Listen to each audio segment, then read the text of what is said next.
Guruve Gaurachandraya Radhikaya Tadalaye Krishnaya Krishna Bhaktaya Tadabhaktaya Namo Namaha Vanchakalpatarubhyascha Kripa Sindhuvevacha Patitanam Bhavanebhyo Vaishnavebhyo Namo Namaha Jaya Shri Krishna Chaitanya Prabhu Nityananda Shri Advaita Gadadhara Shivasari Shri Gaura Bhaktavinda Hare Krishna, Krishna Krishna, Hare Hare, Hare Rama, Rama Rama, Hare Hare.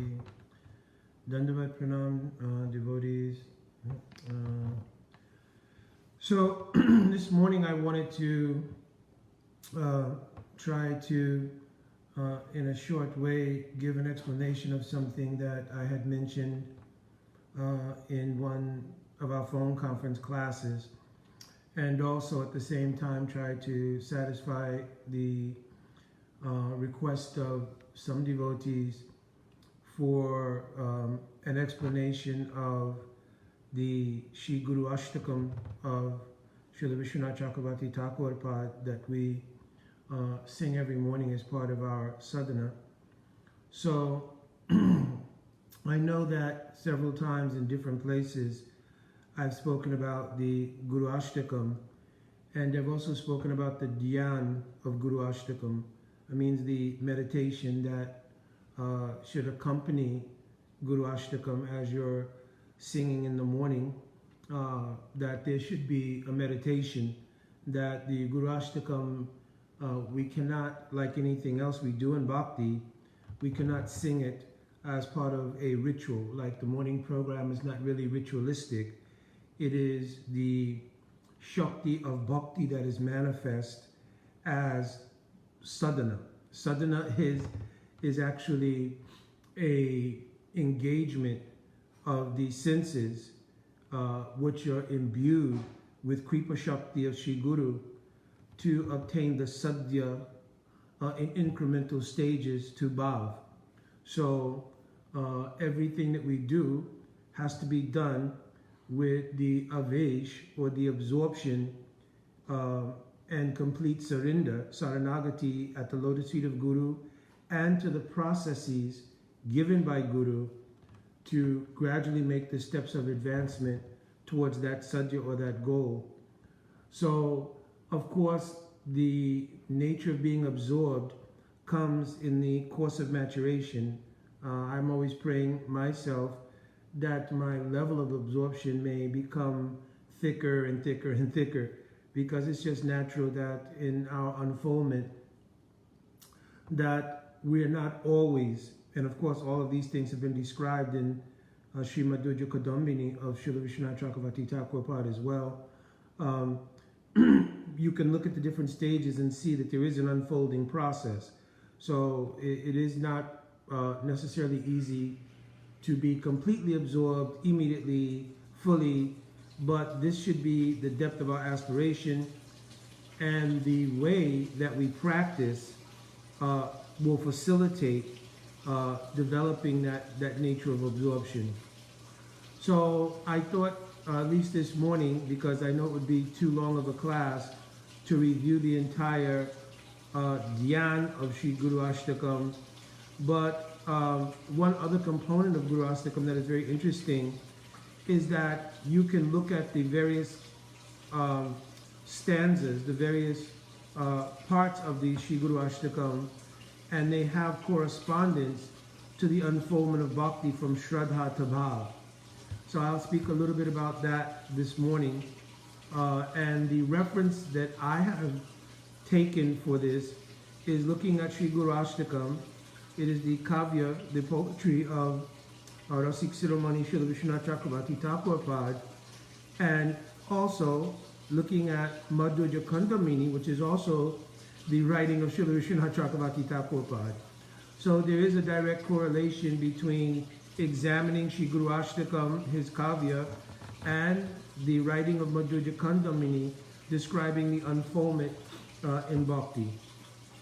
So we know that Bhakti has various steps, from Shraddha to Sadhu Sangha to Bhajana Kriya, Anartha Nivritti, Nishta, Ruchi, Ashakti to Bhav.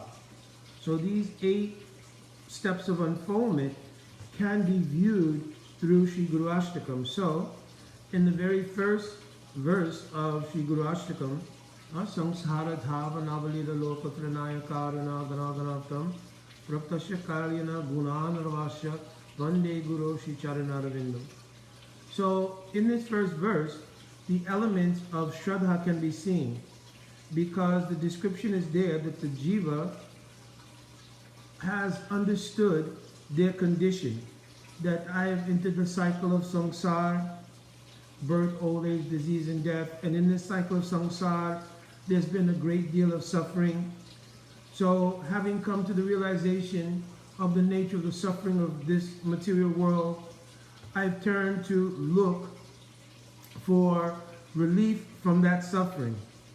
So this tendency in the jiva comes at the point when mati arises. Mati means discrimination.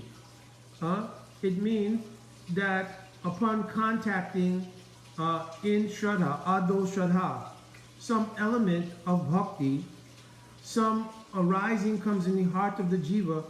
Why am I suffering? What is this material world? And it's especially expressed in the questions of Srila Sanatana Goswami Pad to Sriman Mahaprabhu.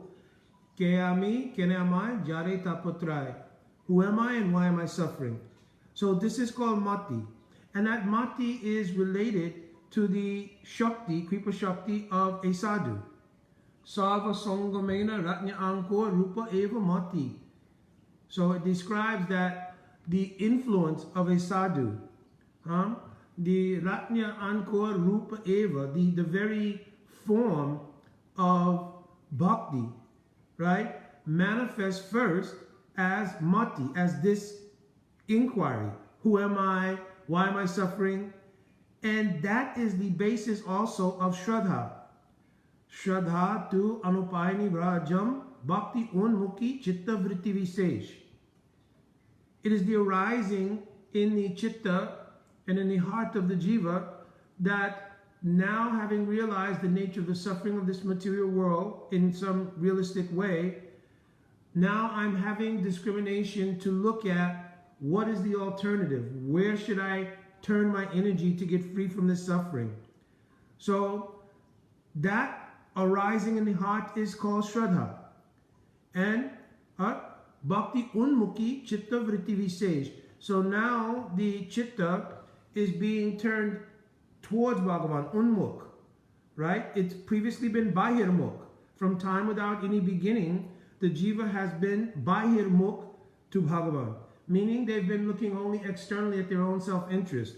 And this has caused the karmic cycle of samsara to go on from time without any beginning and through so many species of life, etc. But now the chitta, the tendency, the vritti of the chitta has turned Unmukh towards Bhagavan, right?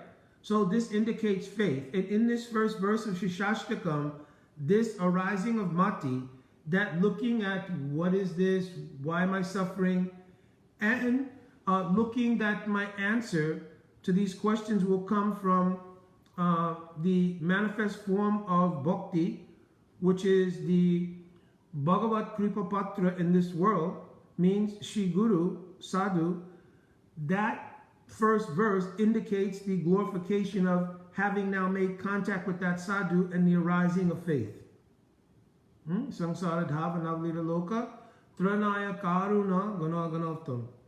That now the mercy of Sri Guru has been compared here to a cloud, because the ocean of mercy, praptasya kalyana gunanavasha, means that the Gurus obtain this Kripa Shakti, this mood, this love, this affection from the ocean, the Rasanidhe. Rasanidhe means the ocean of rasa, of the prem of Mahaprabhu Shri Radha Krishna Yuga.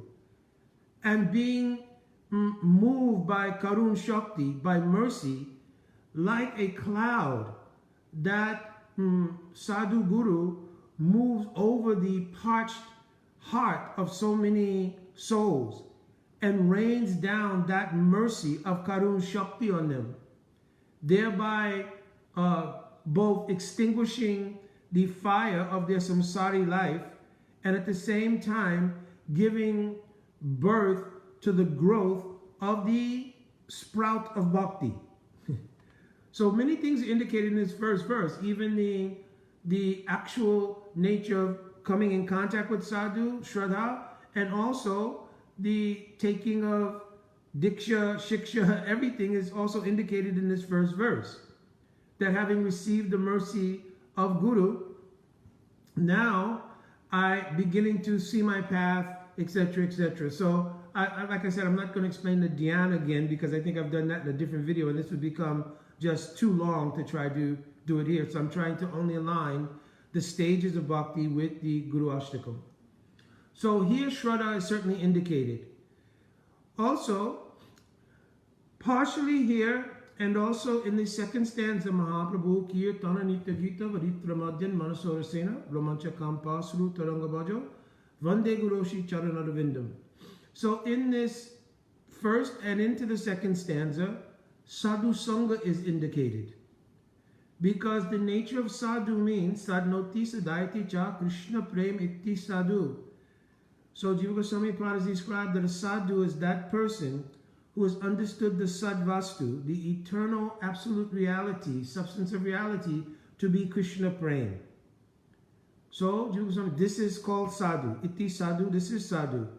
And samyak rupain anugamana, to by body, mind, words, moods, everything, to do the anugatya, means to follow continuously with great humility, continuously, that person is called doing sadhu sangha. So in this sadhu sangha, one first enters into the merciful manifestation of the Lord's pastime, meaning Mahaprabhu Lila. Because though the goal may be Radhakrishna Yugal Seva, without Gaur Lila, without Gaur Shakti, Gaur Kripa, it is not possible to enter into Radhakrishna Lila. Gaurangira Rasonove Shetorango Jebe Dube Shri Radha Madhav Antaranga. If anyone will dive deeply into Gaur Lila, they will all come up in the Antaranga of Shri Radha Madhav Seva. So the entrance into Gaur Lila is also described here. So Sadhu Sangha is here because it's by following the sadhu that we gain entrance into Gaur Lila. Who will understand what is the kirtan, what is the dancing, etc. of Mahaprabhu? Who will understand the moods and the Astasattvic Vikar like Romancha, Kampasura, etc. of Mahaprabhu, unless they're under guidance of sadhu. So here from the ending part of the first verse into the second verse, both Shraddha and Sadhu Sangha have been spoken of. Now, under the guidance of that sadhu, one learns how to do bhajan. So in the third stanza, Shri Vigrahara Dhana Nityanana Shingara Tan Mandira Majanado Yuktakshtabhaktams Cha Ninja Yunchitopi Vande Guru Shri Charanarvindam. Here, how to do the savor of Shri Vigraha.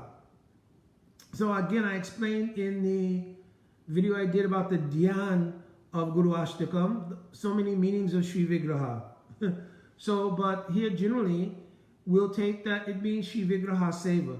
The Shri Vigraha is the manifestation of Gurudev's heart that has appeared in the purview of the sadhaka or the sishya in order to be trained in rendering service to Mahaprabhu Shri Radhakrishna. So on the request of Sadguru, then Shri Radhakrishna Mahaprabhu descend in Shri Vigraha form and accept the notions and the gradual development of Seva Vritti from the aspiring devotee or Sishya. So here, Bhajana Kriya is indicated because Gurudev, in giving Diksha and in giving the mantras, he gives Sambandha Gyan. Divya Gyan Vyantu Shrimati Mantre Bhagavad Swarup Gyanam Tena Bhagavad Sambandha Visesh Gyanangscha. Shri Jiva Goswami Prabhupada has mentioned that at the time of Diksha, one receives knowledge of that most worshipful Ishtadev that one has, and also the nature of the Visesh Sambandha Gyan with that Ishtadev. This Visesh Sambandha Gyan means what kind of relationship I have. So when Shri Guru gives this, it inspires in the heart of the devotee, because at that time the devotee cannot really realize substantively what is my rasa with Krishna or so many things. You can't, because no maturation is there in bhakti. But the guideline, the instilling of the aspiration for a certain mood of service, which is generally the whole conception that has come down from Mahaprabhu. Unata Ujwala Rasasva Bhakti Sriyam. How to serve in Manjari Bhav. This is the general vichardhara of our line. Right? It's not meaning that other rasa is not present there. Certainly, Shakya rasa is present. Some may have aspiration in Vatsalya rasa. But the general conception of the line, and in Ramananda Samvad is very clear, that all other rasa is contained in Madhurya rasa. Therefore, the general conception is the highest attainment in Madhurya rasa for the jiva, which is Manjari Seva. So in the verse, Unata Ujwala Rasa, Swabhakti Sriyam, this is the last part of the Anarpita Chirim Chirat verse, right? In that verse, Swabhakti Sriyam here indicates Manjari Bhav. So it's not that at the time of Diksha, when Gurudev gives that, automatically, axiomatically, everyone is in Manjari Bhav. It is giving the vichardhara of our line, and that vichardhara of our line, that conception of our line, will bring out in the course of the unfoldment and maturation of the devotee the actual nature of whatever the actual rasa of the devotee is. Right? So, here, my point being, like again, I don't want to get distracted, my point here is that in this third stanza of Guru Astakam, what is bhajana kriya is being described. How to do bhajan. Right? Because Gurudev gives the idea that, yes, in your service, it is not just the external things, idamasanam, swagatam idamasanam, right, and mool mantras, etc. This is just like singing Guru Astakam. It is not only these things. In the Thakurji Seva, there's mood. So that mood is based in the nature of relation. That relation is the Sambandha Gyan given at the time of Diksha. So Gurudev is inspiring bhajana kriya, how to serve Shri Vigraha. The next stage is described as Chatur Vida Shri Bhagavat Prasad. So 4 kinds of Bhagavat Prasad are being discussed. Swadvana Triptam Hari Bhakta Sangham. Right? Kitvaiva Triptam Bhajatat Sadaiva Vande Guru Shri Charanarvindam. 4 kinds of Bhagavat Prasad are being described here. So it's described as that which is licked, chewed, drunk, and sucked. So it has application to honoring of Mahaprasad. But certainly the intense beauty of the kavya of Srila Vishwanath Chakravarti Thakur Pad will be missed if we don't get a very important thing that's being indicated here. What are the 4 types of Bhagavat Prasad that are the actual goal of every Vaishnava, even those Vaishnavas who may, like Raghunath Das Goswami, be taking only 1 cup of buttermilk a day, which means they may not be honoring that which is lit, chewed, drunk, and sucked in terms of Mahaprasad, meaning foodstuffs. But everyone aspires to taste the 4 kinds of Bhagavat Prasad, meaning 4 kinds of Bhagavat Madhuri. Means Venu Madhuri, Rupa Madhuri, Prem Parikar Madhuri, and Lila Madhuri.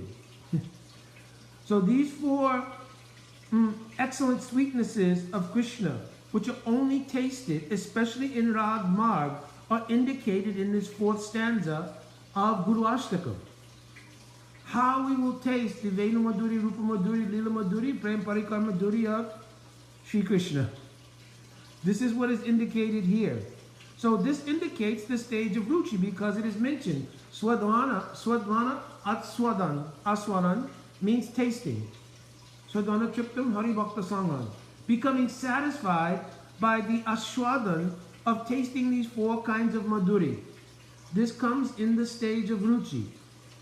As described, Tattad Bhavadi Madhure Shuti Dirapekshite Nasa Sastana Yuktingscha Ta Lobat Utpatti Lakshanam At that time, when the devotee hears Harikatha of Bhagavan, then it is not necessary that the Sastra and Sastra Yukti come in to play in order for the devotee to taste the sweetness of the Harikatha that they're hearing.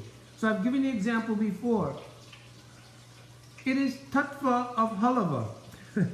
That halava is composed of some grain, farina, some sweetener, some butter or ghee, some dates or blueberries or whatever you want to make it. So all of the samagri or ingredients of the halava can be analyzed, right, and understood.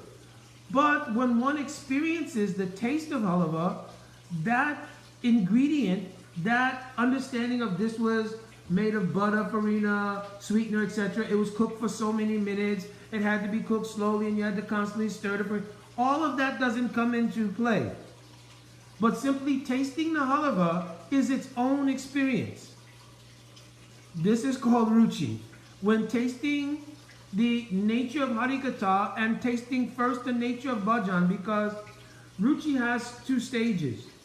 The first stage of ruchi is ruchi in bhajan.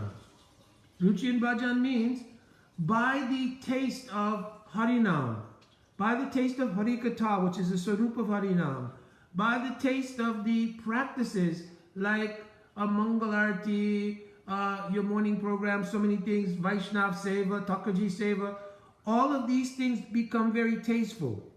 So they're giving rise to a purification in the heart, because before you can get to the stage of ruchi, in between ruchi and bhajana kriya is anartanavritti.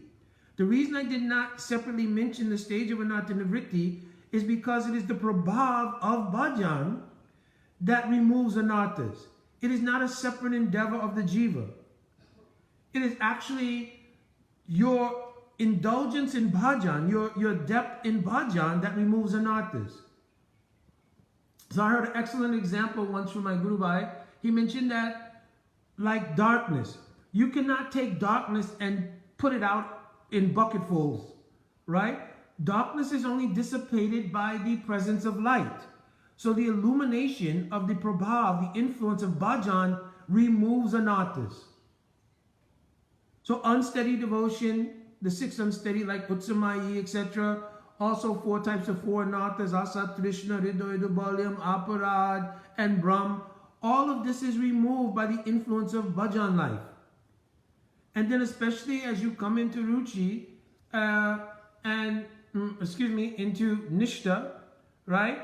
Then even the influence of the 5 subtle things like loy, vikshev, apratipati, koshai, and rasaswad, they are also removed. So here in this 4th verse, ruchi here is indicated, but it's also understood from the 3rd stanza to this 4th stanza that anartha nivritti and nishta has taken place. What is nishta? Nishta nishchalayam utpanna yasha iti nishta. Nishta means when the heart has, in the chitta, not heart, but the chitta of the heart has become steady by the influence of bhajan. So all of the various distractions, all the various features of unsteady bhakti, all these things have been quelled by the influence of your bhajan life. And your bhajan life has produced the steadiness of the consciousness. There's not the oscillation of influences coming from so many material things. And it's in that stage of nishta now that in this 4th stanza, from the aspirational stage to the actual stage of tasting Bhagavat Prasad, meaning through Harikatha, tasting the 4 kinds of special sweet madhuri of Sri Krishna. And Krishna always means, Jiva Goswami said, Krishna always means Krishna and his associates, Dham, etc., etc. So here in this 4th stanza, ruchi is indicated, but it should be understood that it means that the stages of anartha nivritti have happened because bhajan has removed them, and that nishta has taken place because it's on this platform of nishta that ruchi has arisen. I mentioned that first there's ruchi in bhajan. So this is indicative that one has developed great appreciation, that my bhajan life has removed the influence of so many material influences and is giving me true peace. Because as long as one is in the material atmosphere, there's so many disturbances and it's very difficult to become peaceful. But through bhajan, right, one's heart can become calm, one can become situated, that I have my life and my bhajan life is my everything. So especially Antra Nishtakara, Bhayalok, Vyavyahar, Mahaprabhu told that to the external world we have to go on doing our functions, but we should do it. The external world we should treat robotically. But our bhajan life, Antra Nishtakara, we should become internally absorbed. And in this way it produces that steadiness, nishta, on which ruchi comes. And their first ruchi is great ruchi in the appreciation of bhajan life. And even in that appreciation of bhajan life, it takes two phases. Vastu Vaishishta Apekshaniya and Vastu Vaishishta Anapekshaniya. So it means that we begin to appreciate bhajan, but in the beginning, we appreciate differently the aesthetic of bhajan if it's pleasing. If the rag and tal of the kirtan is very nice, oh, very, very sweet. But we make some differentiation if the rag and tal of the kirtan is not so nice, then we don't feel as much ulas, much enthusiasm in the same way. So this is Vastu Vaishishta Apekshaniya, right? So Vastu Vaishishta Anapekshaniya. When we come to the stage that the very name itself is not dependent on the aesthetic of the rag and tal, when the Harikatha is not dependent on the expertise of the ability to recite in so many various Sanskrit meters and with so much flavor, but just the remembrance of the recitation of the Harikatha is so wonderful that our ulas comes as a result of hearing that Harikatha.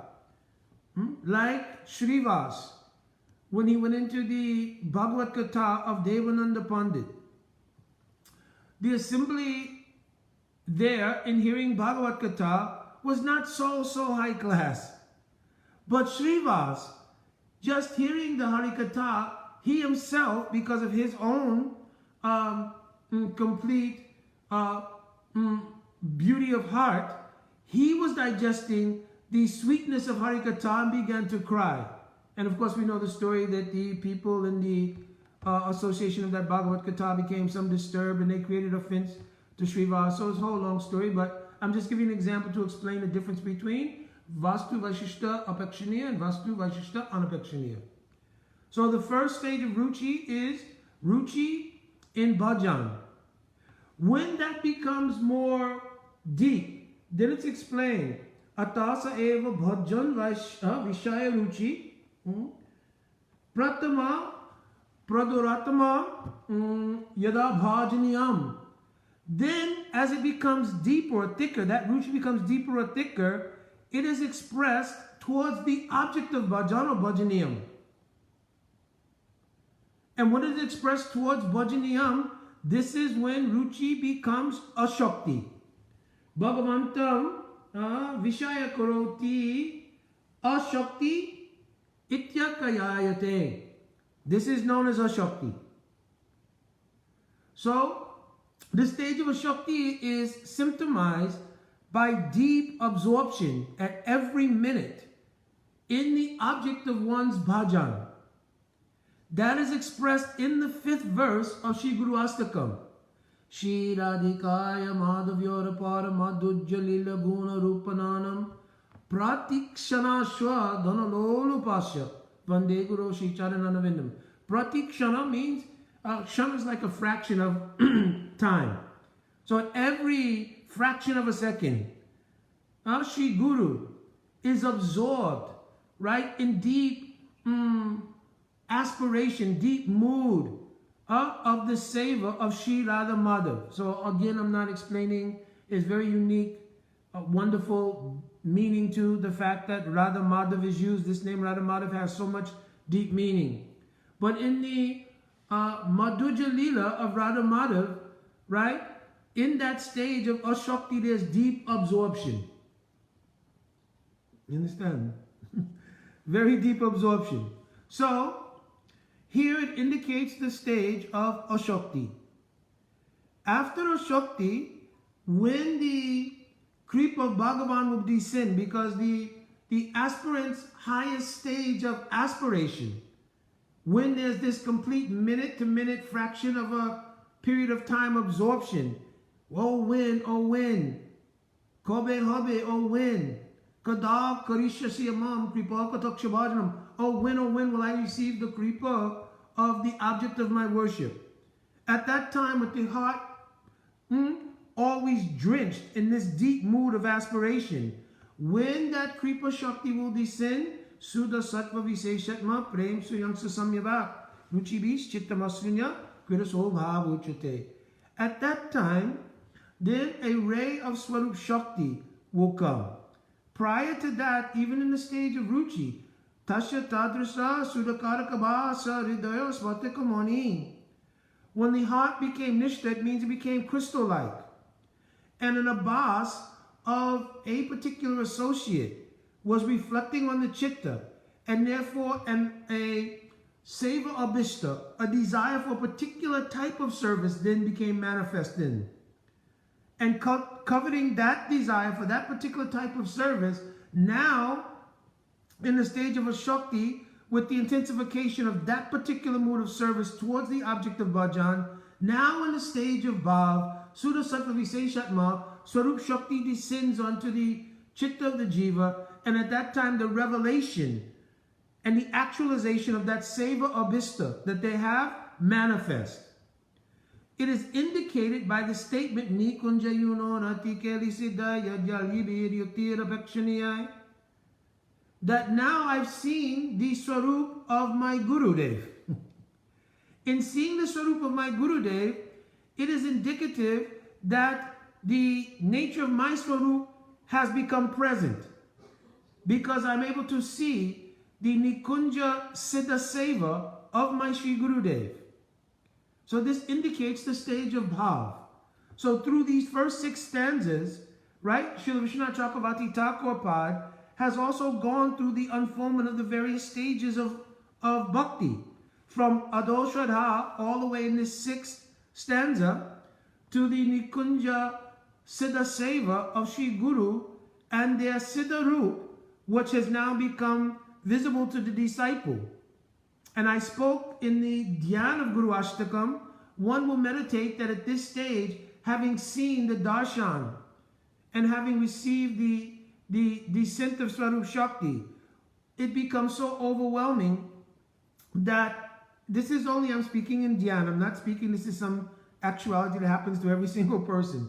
But one may consider that this sight is so overwhelming that murchit takes place. Murchit means fainting.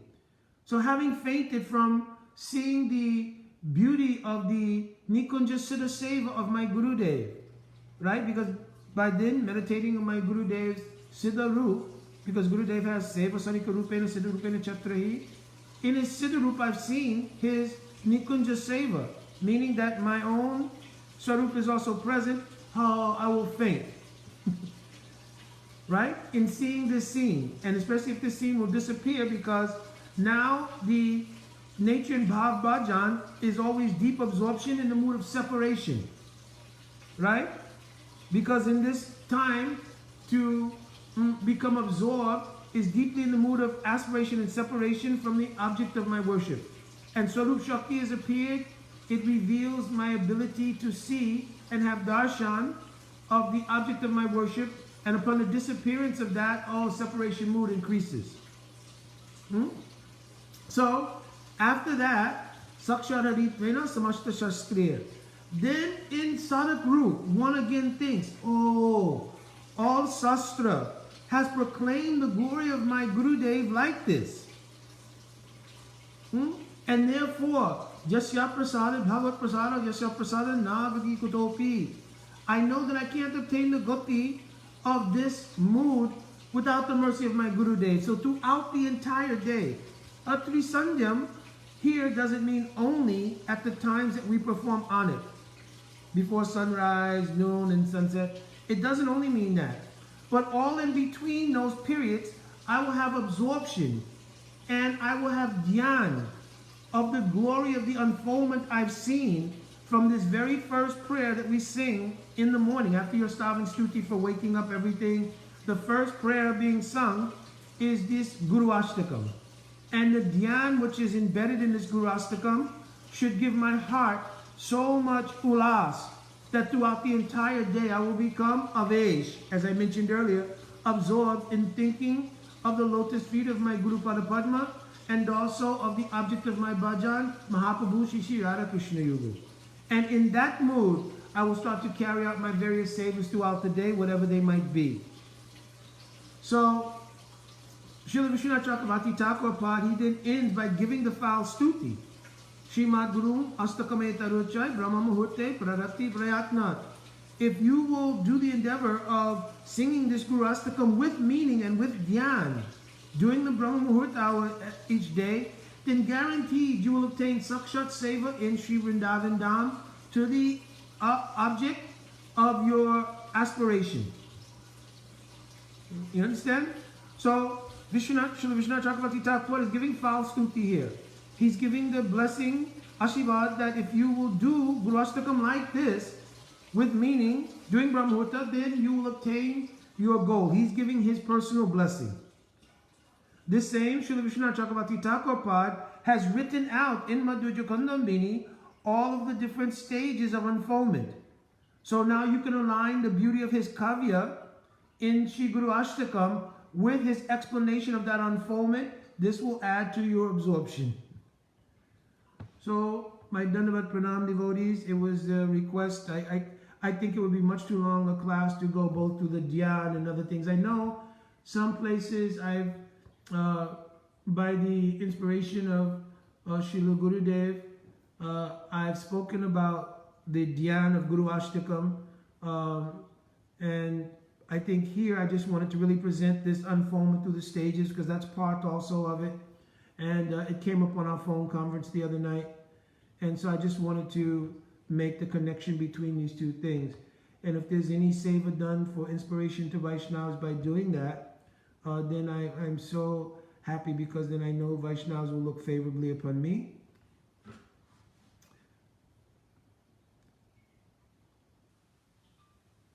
And maybe one day I'll have this mood. Okay, Dhanyavad, Vanchakalpatarubhyascha, Kripasindhaveva, Patitanam Pavanebhyo, Vaishnavebhyo, Namo Namaha. Jai Radhe Radhe.